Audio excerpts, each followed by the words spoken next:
He wasn't paralyzed. He wasn't blind. He was watching. A billionaire who faked his own broken body, not to escape death, but to find out who truly loved him. His fiancée left within 5 days. His brother came with a knife. But a woman who had every reason to hate him stayed. What does it take to destroy a man's empire and rebuild his soul? Welcome to this channel, where we explore the darkest corners of power, loyalty, and love. Stories about mafia bosses who discover that the greatest empire they'll ever build is the one inside their own heart. Stories about family, about what it truly means to be human. This story reminds us that no matter how high we build our walls, it is always the softest knock. From a child, from a stranger, from someone we wronged, that finally brings them down. If this story touched something in you, don't leave quietly. Hit that like button, drop a comment telling me who you think was the most loyal character, share this with someone who needs to hear it, and subscribe so you never miss a story that matters. This city needed order. I gave it order. I took the Moreno name from the gutter and placed it in the sky. I built a fortress of clean money and silent influence, an empire too perfect to be touched. Yet every smile I received felt like a transaction. Every loyalty was a line item on a hidden ledger. So I created this silence, this darkness, a perfect laboratory to test the world I had built. I needed to see what remained when the power was gone. I had to know if anything was real. For 5 years, I sat at the head of an empty table, surrounded by ghosts who wanted pieces of me. My fiancée whispered love, but her eyes saw only the 3.2-carat diamond. My brother called my name, but never saw my exhaustion. Funerals were for assessing power, not for mourning the dead. So I staged my own death, of a kind. Lying in this hospital bed, I finally found a way to ask the question, to strip away everything, to see who would still be there when the lights went out. Her heels announced her arrival, the click of Louis Vuitton on granite, a confident, practiced sound. The scent of her perfume filled the room before her false tears began. She had rehearsed this sorrow. I knew it. Real grief does not remember to apply Tom Ford. She spoke the perfect words of a loving fiancé, but her voice was hollow, a performance for an audience of one. I reached for a glass of water, letting my hand miss. I heard her breath catch, not with fear, but with calculation. Her polished nails did not tremble.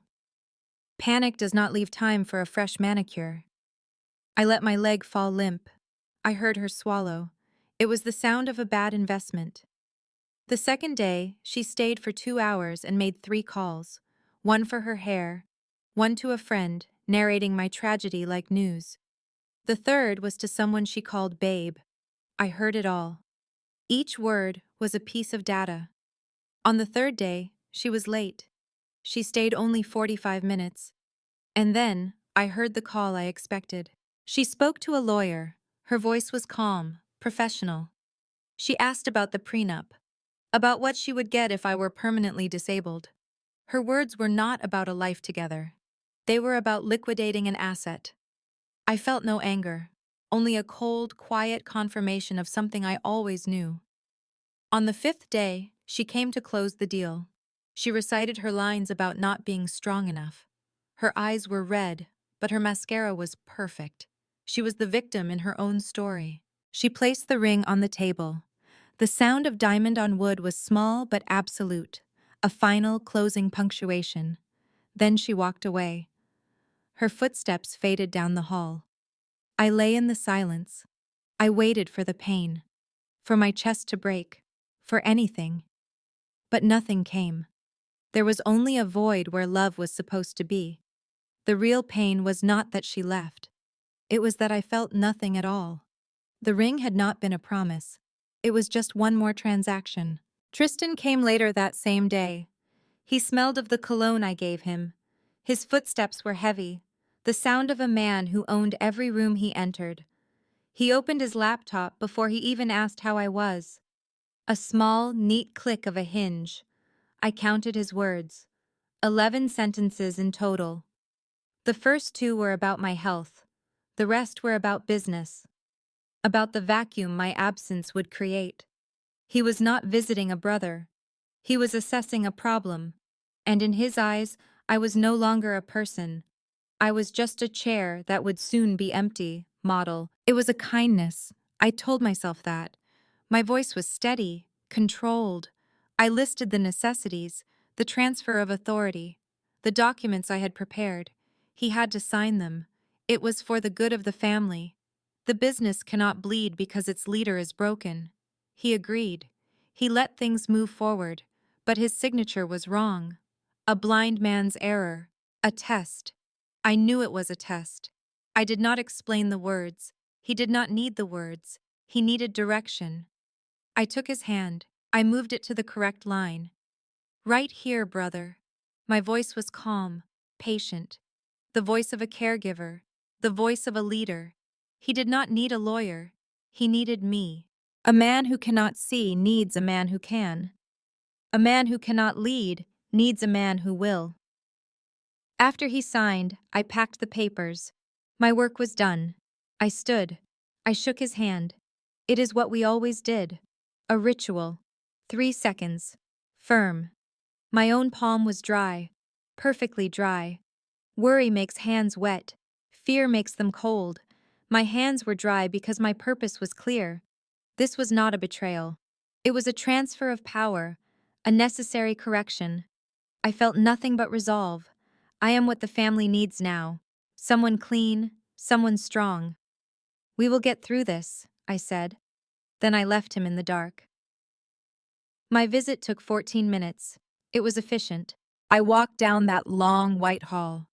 The sound of my shoes was the only sound that mattered now. I thought of the bullet I took for him. I thought of the years I stood in his shadow. He called me brother. But a brother does not let the family wither. A true brother saves it. My dry palm was not proof of betrayal. It was proof of my strength. In the days that followed, I did not count minutes. I counted allegiances. The calls to his phone slowed. Men need a leader they can see, a voice that answers. They called me instead. Their loyalty was not a sign of their falsehood. It was a sign of their intelligence.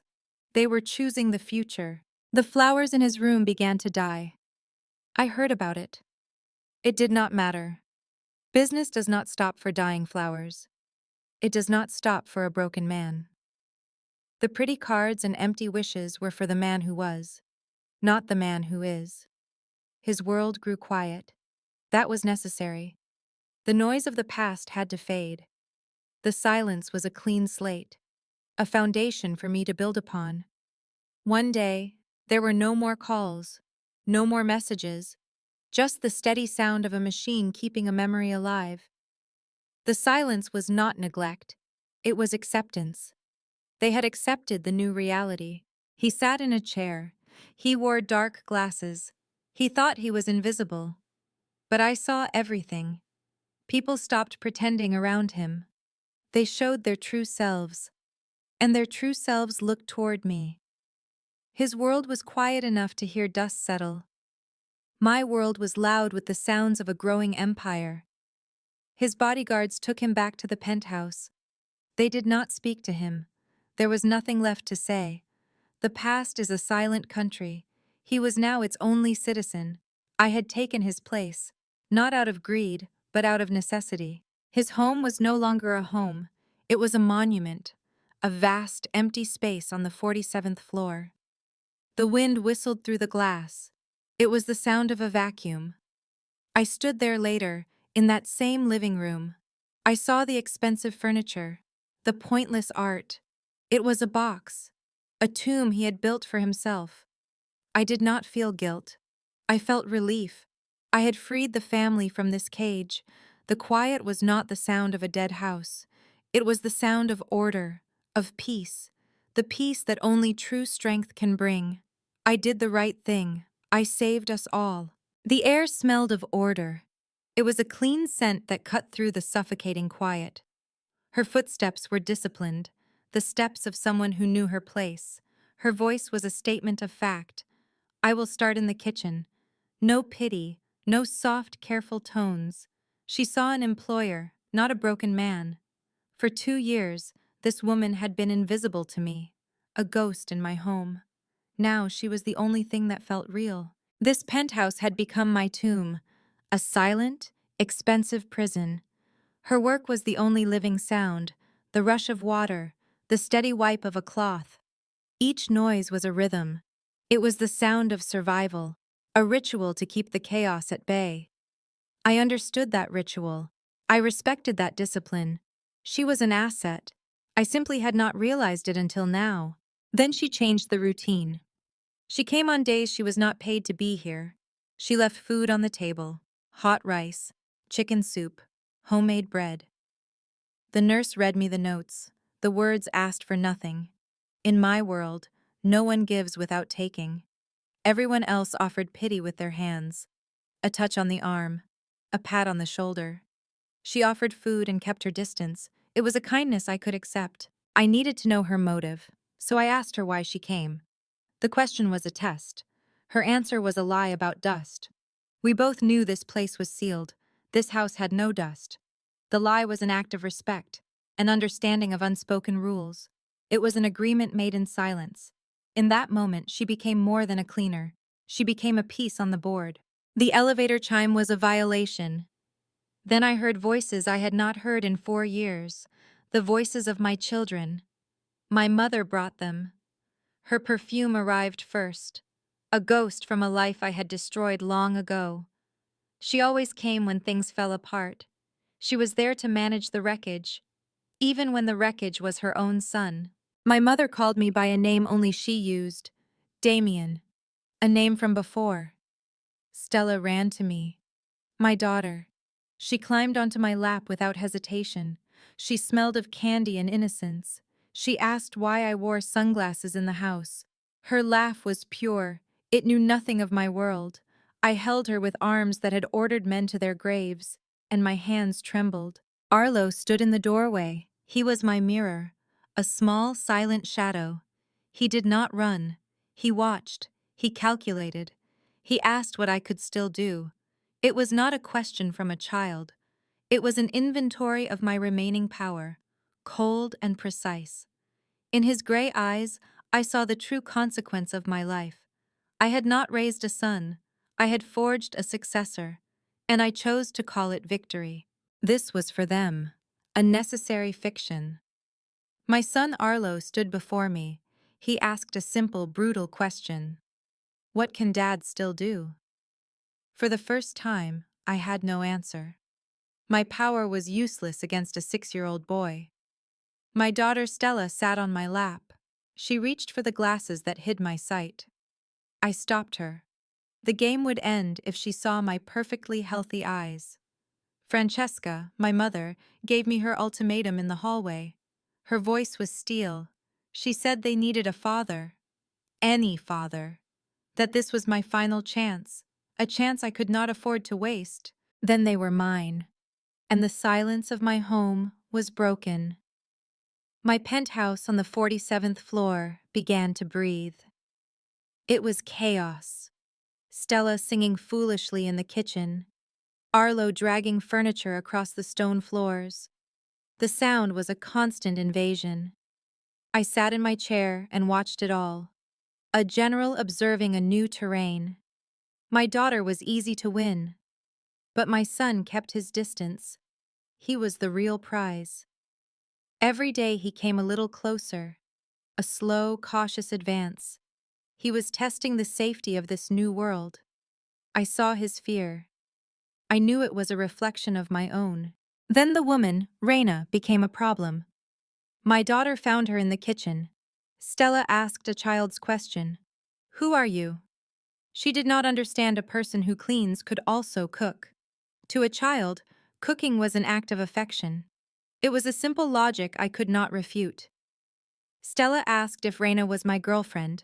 The idea was absurd. It was also dangerous. It introduced a variable I had not planned for, an emotion I could not control. Raina denied it, but a child knows a lie when she hears one. I heard it all from the living room, and a strange sound escaped my chest. It was laughter, a real laugh, not the polite noise for business, not the false sound for parties. This was different. It came from a place I had forgotten existed, a place before my father died, before my world demanded the death of such things. Raina heard it too. I knew it startled her. In 2 years, she had only known my silence and my commands. Now she had heard something real, something I thought I had buried long ago. My daughter ran to me.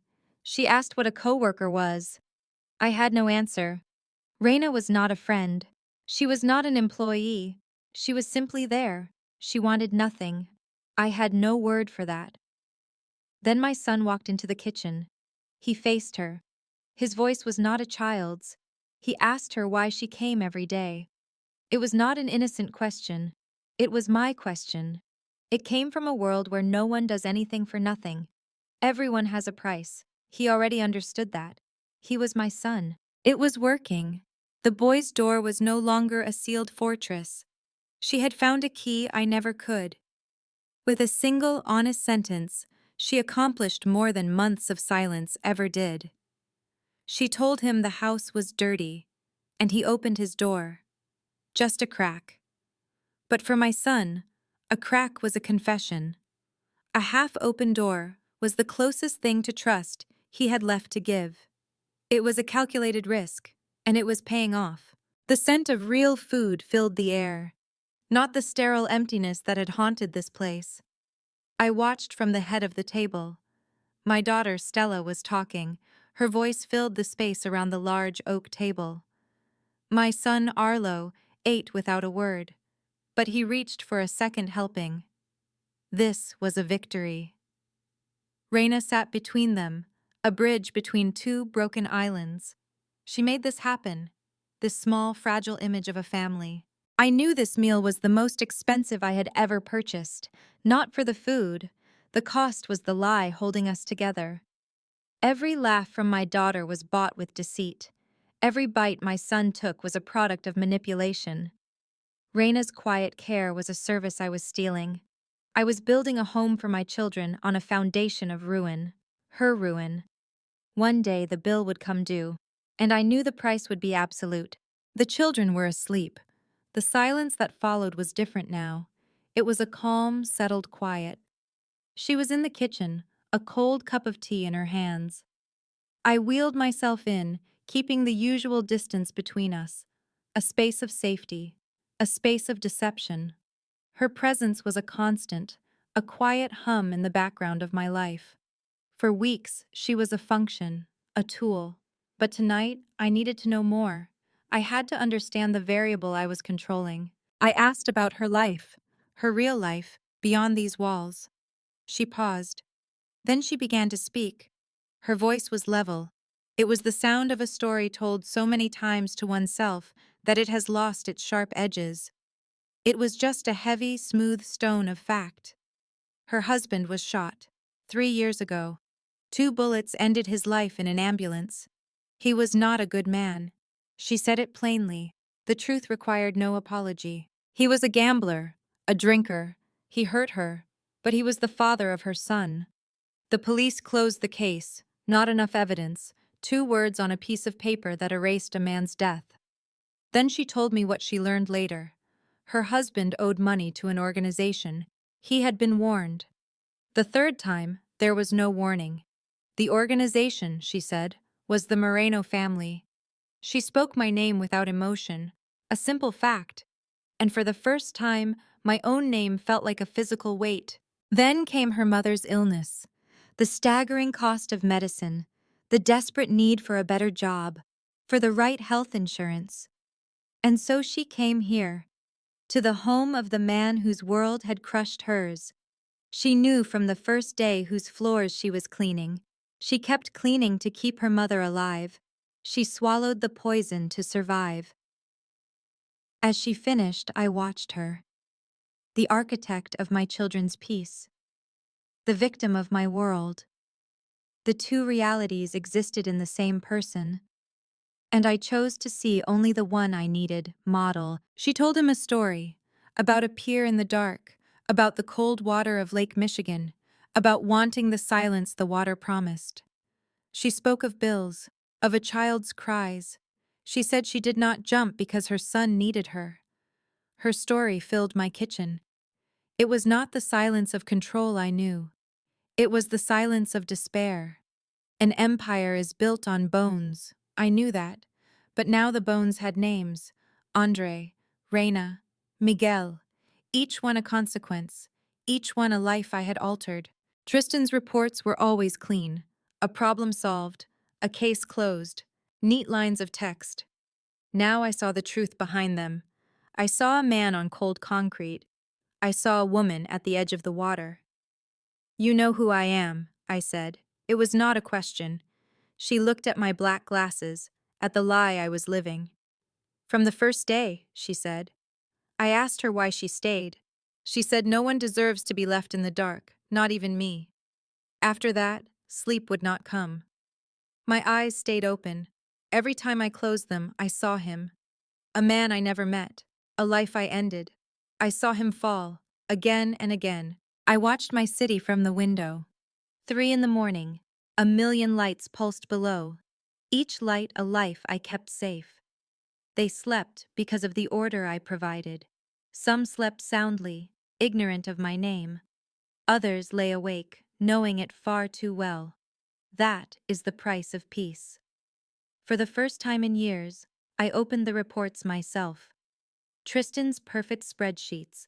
They looked like business records, debt resolution, asset write-off. To me, they were trophies, problems removed. Andre Solano was just another closed account. But tonight, his name was different. It felt heavy. It started a list in my head, a list of necessary sacrifices. I shut the laptop.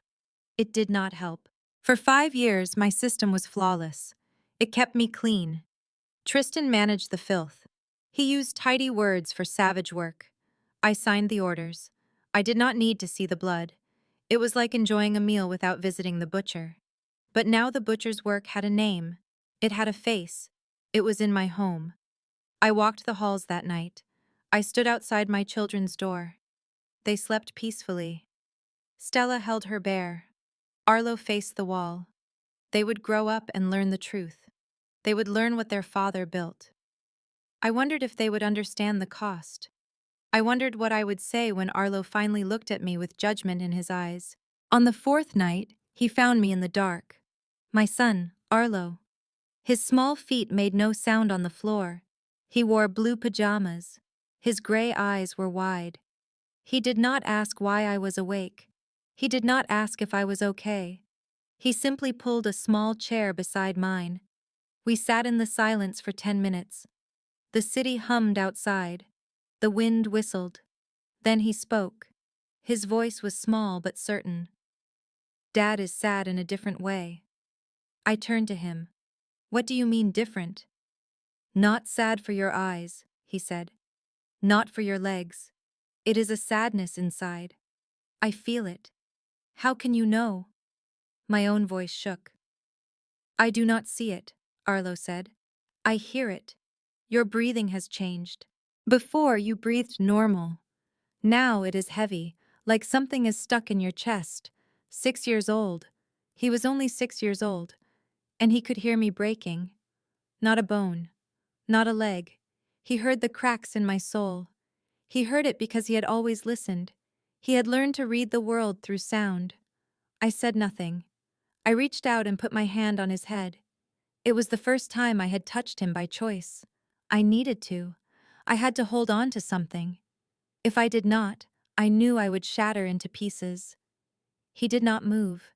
He let me rest my hand on his hair. In the dark, it was the closest we had ever been, all because of a name on a list. This weakness was a danger. I knew it from the start. A moment of sentiment could cost me everything. My foresight had saved me before. It was why I put a listening device in Tristan's office. Trust is a fatal luxury in my world. I trust no one. That is why I rule.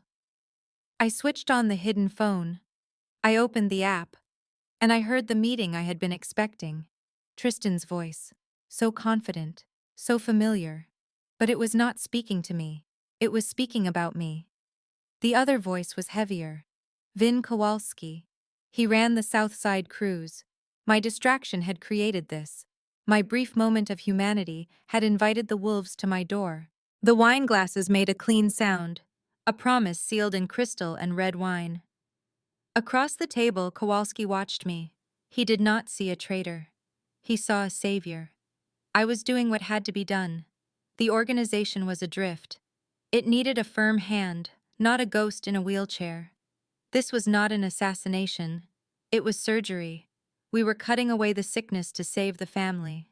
I raised my glass. This was for the future. A future Vance could no longer lead. I felt a sense of purpose, a heavy, cold certainty that I was right. 3 nights later, I used my key, the key he gave me 5 years ago, a brother's key. The penthouse was dark.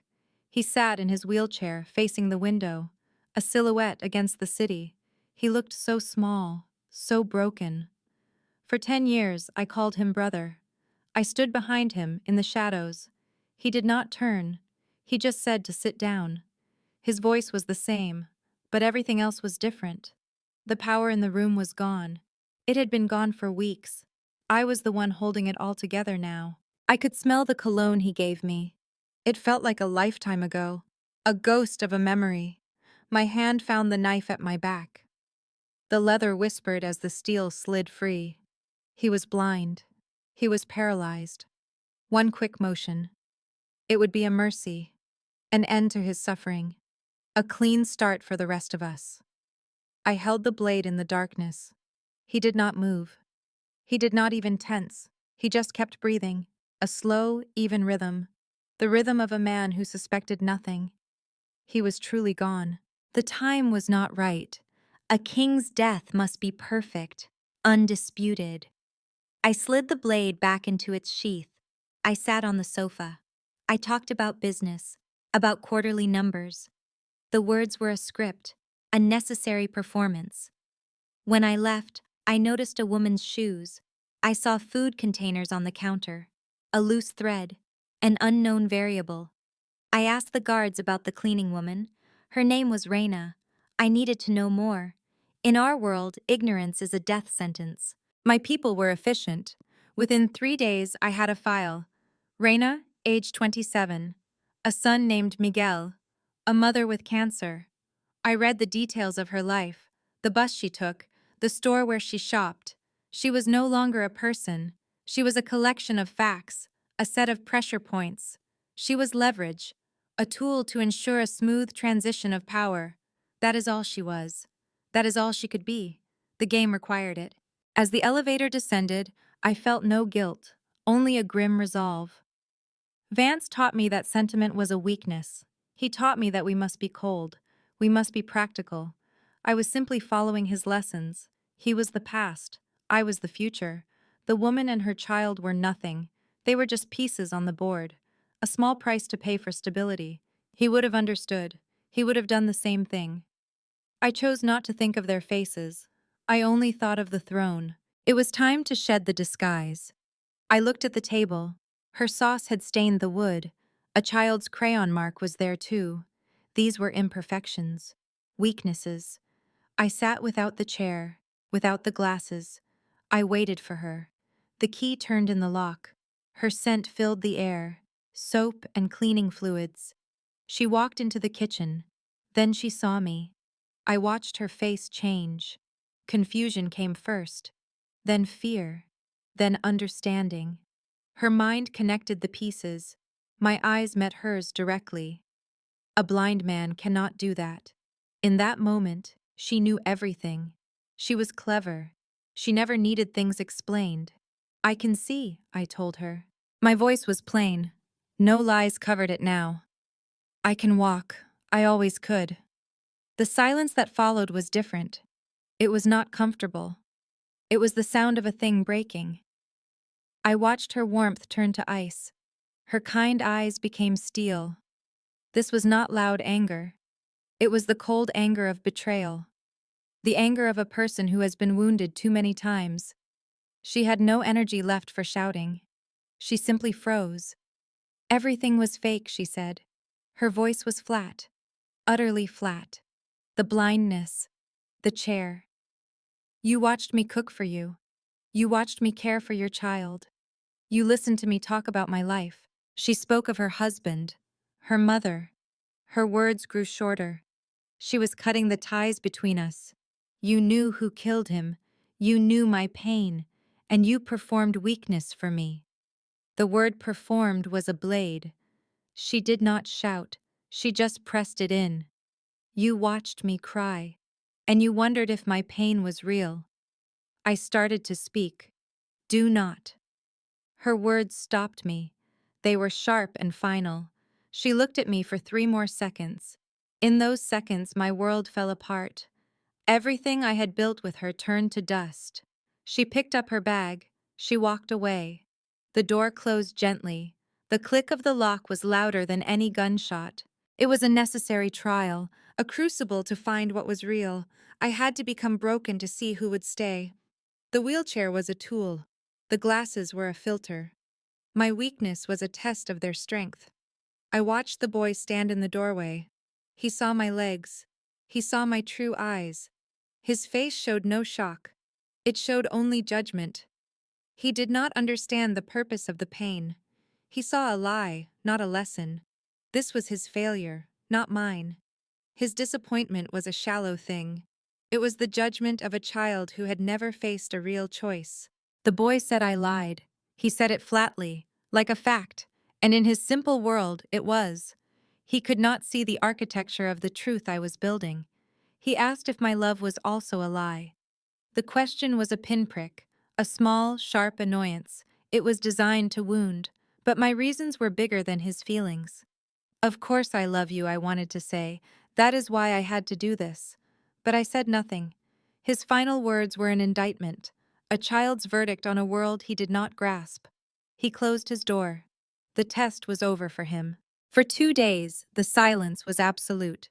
It was the sound of a successful experiment. The hypothesis was proven. Reina did not return. She had failed.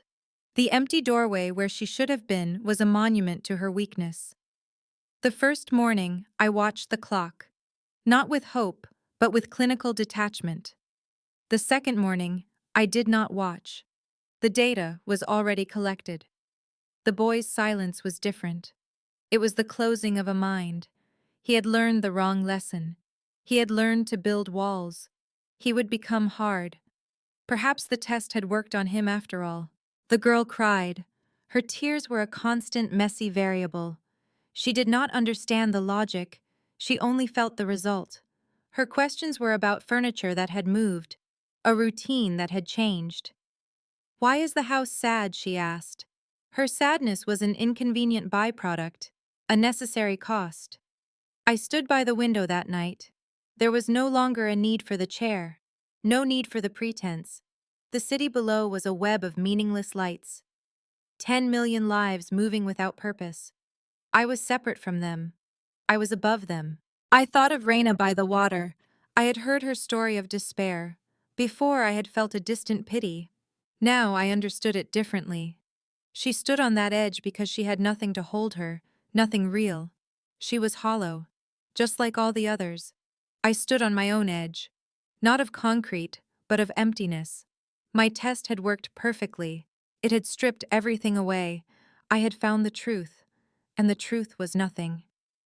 Then I heard her small feet on the floor, a tiny sound in the vast silence. She saw me standing.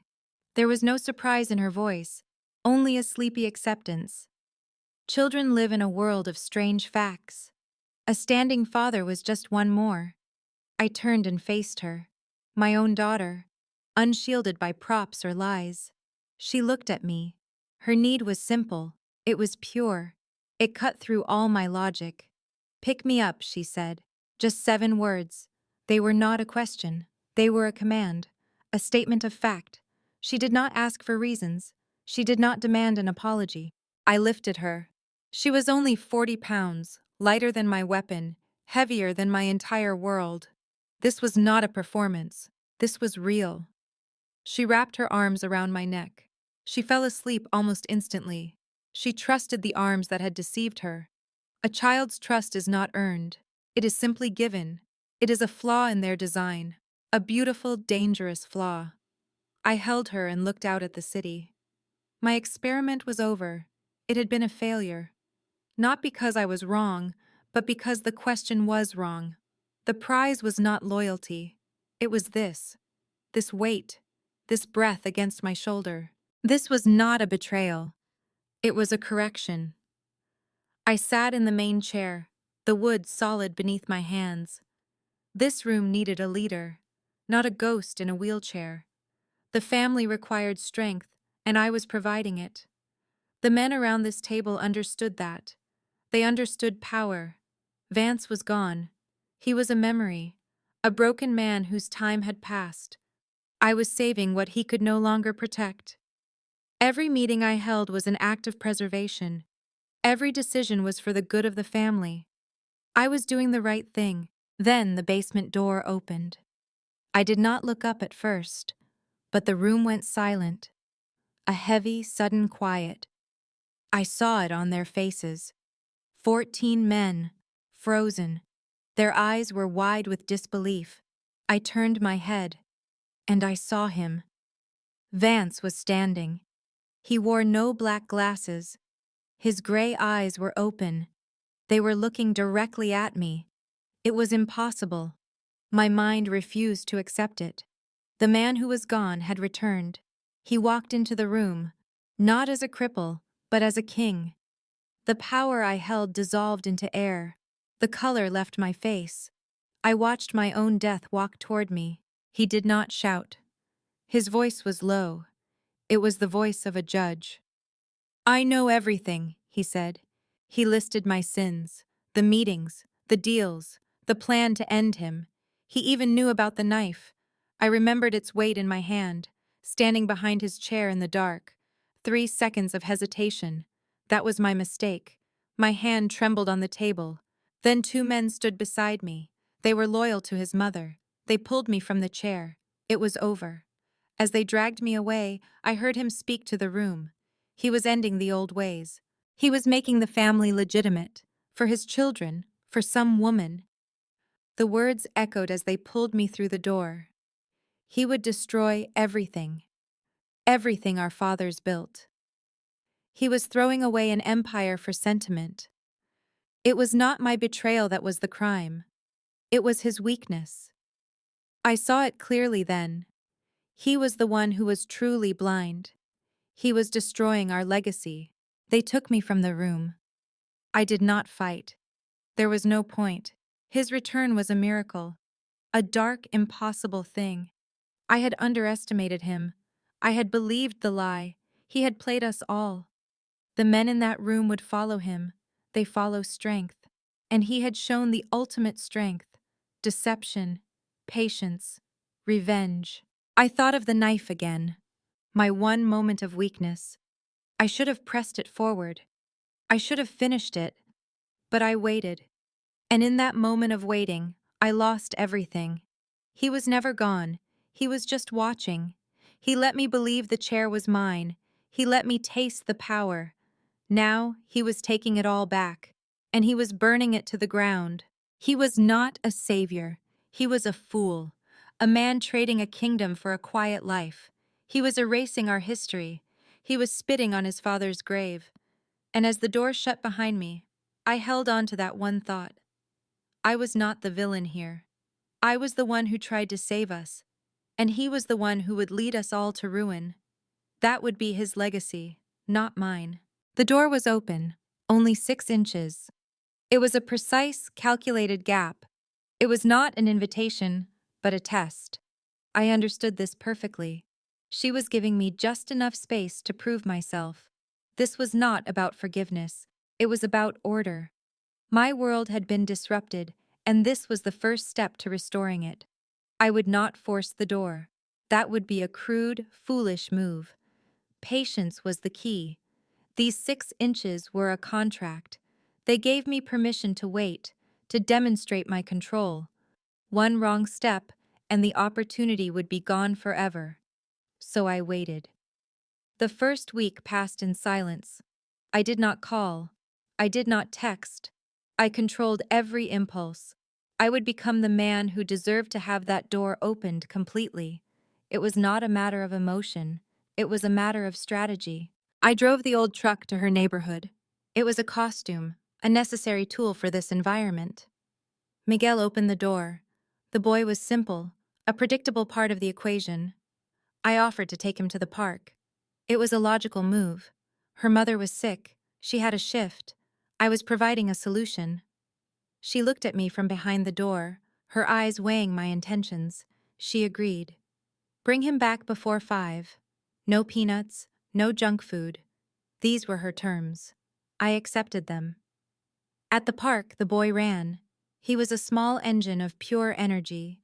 I watched him, not with affection, but with focus. This was an investment. I was sitting on a park bench, a cheap wooden bench. It was a foreign feeling. I was observing the son of a woman whose life my organization had ruined. This was the cost of business, a loose end that I now had to tie. Each week, the door opened a little more.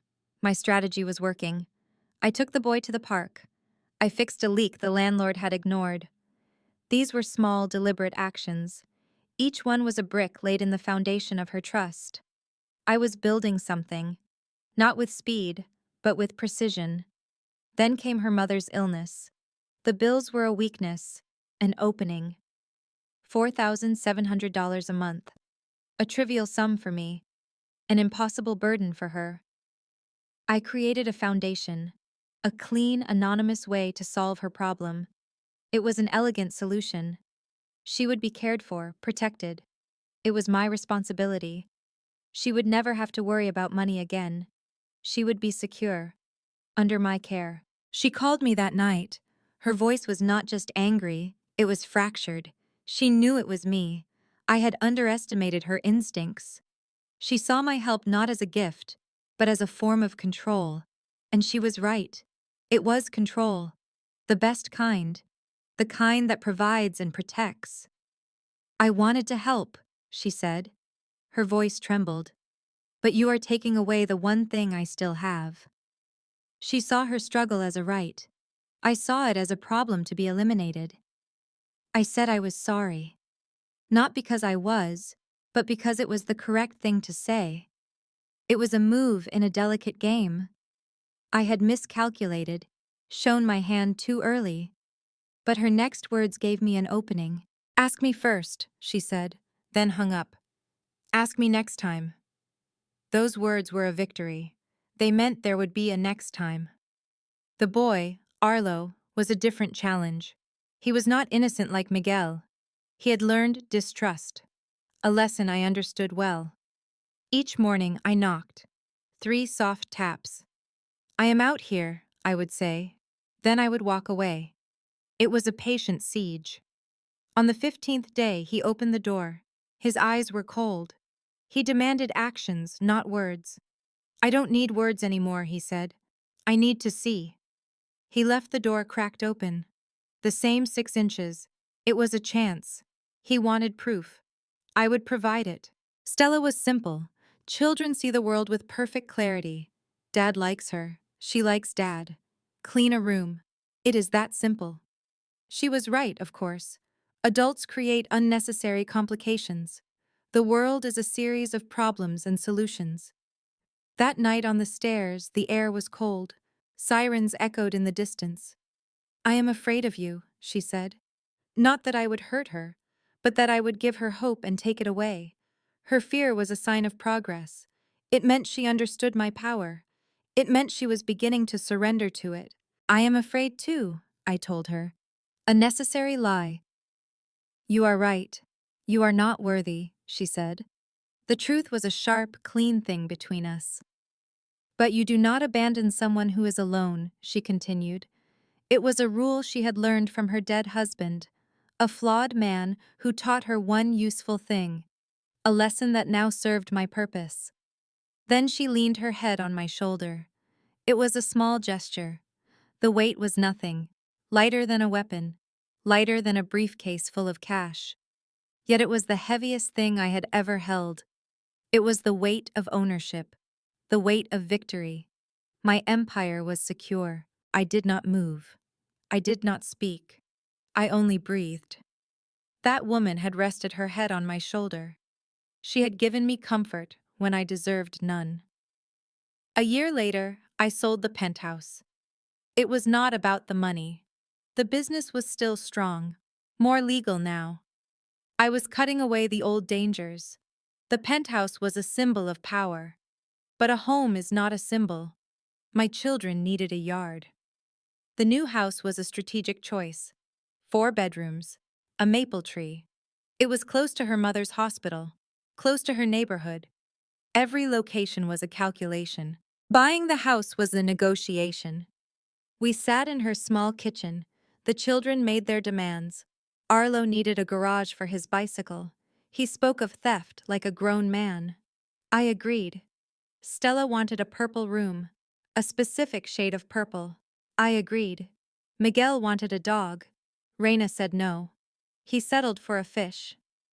I saw him look at his sister. I saw them form an alliance. The fish would become a dog. I knew this. When children unite, adults always lose. It was a lesson in power I would not forget. Moving day arrived on a Saturday. It was the start of a new operation. This is a correction. A necessary adjustment. I watch him carry boxes. Vance Moreno, reduced to manual labor. A cool breeze does not hide the shame. He drives a rented truck himself. This is not the man I knew. The man I knew commanded others. He did not play house in some forgotten neighborhood. The boy orders men twice his age. They obey the ghost in his eyes. The authority he was born with, now wasted on furniture. His mother arrives around 3. Her perfume announces her before she does. A pot of food in her hands. She brings the scent of the past into this place of ruin. A place that must be cleansed. She has been crying. But she forces a smile. It is a fragile performance. She looks at the woman, Reina. She studies her for a long time. Then she embraces her. An embrace without words. The woman is stiff, unused to affection without a price. This is what Vance has chosen. This weakness. This liability. That night, the children sleep on the floor. They call it fun. I call it fear. They huddle together against the strange sounds of a new house. They whisper in the dark, trying to convince themselves they are safe. They are not. Safety is an illusion he can no longer afford. They stand in the new kitchen. It is a pathetic room, a cheap imitation of a life. They look out the window into the darkness, pretending they have built something. They have only built a cage. She asks if things will be okay. Her voice is a thin thread. He looks at her. He has removed his glasses. He wants her to see the emptiness in his eyes. He says he has been okay for a long time, a lie he tells himself, a name he gives to his surrender. She smiles at him, a smile I have never seen. It is unguarded, foolish. She believes she is safe. She believes he can protect her. He cannot even protect himself. He learned that stillness is not strength. It is waiting for the inevitable blow. Their foreheads touch, a small, desperate gesture. They thank each other for their shared weakness. Then a child's scream from the other room. A bug is mistaken for a pet. Laughter follows. The sound is shrill. It echoes off the bare walls. 5 different laughs. A symphony of denial. It fills the hallway. It bounces from the ceiling. A house should be silent. A house should be orderly. This sound is the infection. It spreads through every corner, every crack. This is how an empire rots from within. They believe this makes them whole. This desperate need for one another. They call it brave. It is the most profound weakness a man can have. This house is not a home. It is a tomb they are building for themselves. And I am here to seal it. The laughter fills the air. a temporary noise in the great silence to come. I will bring him peace. The kind of peace he has forgotten. The kind only power can provide. This content was carefully researched, developed, and manually edited by our team to deliver meaningful stories with valuable life lessons. Every narrative is crafted to entertain, inspire, and empower our audience. We believe that great stories can change lives, and we are committed to bringing you content that matters. Thank you for being part of our community.